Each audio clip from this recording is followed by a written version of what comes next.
Big names have made tennis big business, and that goes for betting on the game too.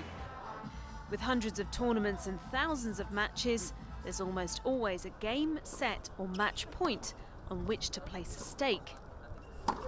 A recent estimate put the tennis betting market at $5 billion, and with such big money changing hands, it's led to a shadowy practice known as courtsiding.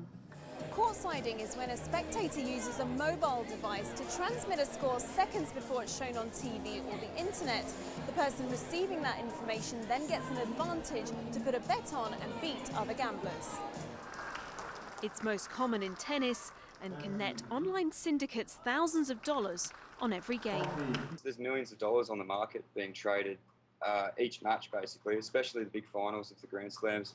I've heard of matches where $60 million have been traded online during the space of a couple of hours.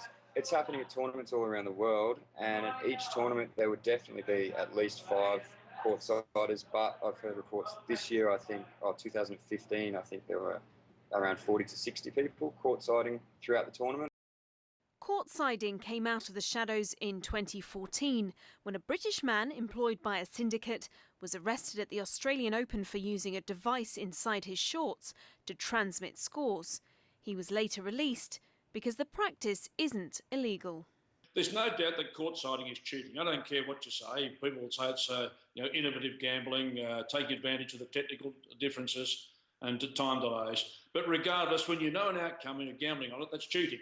It's the same as doping. Tournament organisers are cracking down, with warnings on tickets and spotters looking for courtsiders in the stands. One of the reasons for a tougher approach is that tennis bodies are already selling their scoring data for millions of dollars, which is then being passed to big betting companies. All sports today have become so integrated with sport betting. It's almost an interdependent relationship. So you're seeing sport protecting sport betting here, bookmakers if you like. That's what it's really about. Tennis's integrity unit is behind the crackdown. The TUI declined to comment on courtsiding. It told Al Jazeera its work is carried out confidentially. While the majority of tennis fans are at tournaments to see their idols in action, some may only be interested in a different high-stakes game. Joanna Gesroska, Al Jazeera.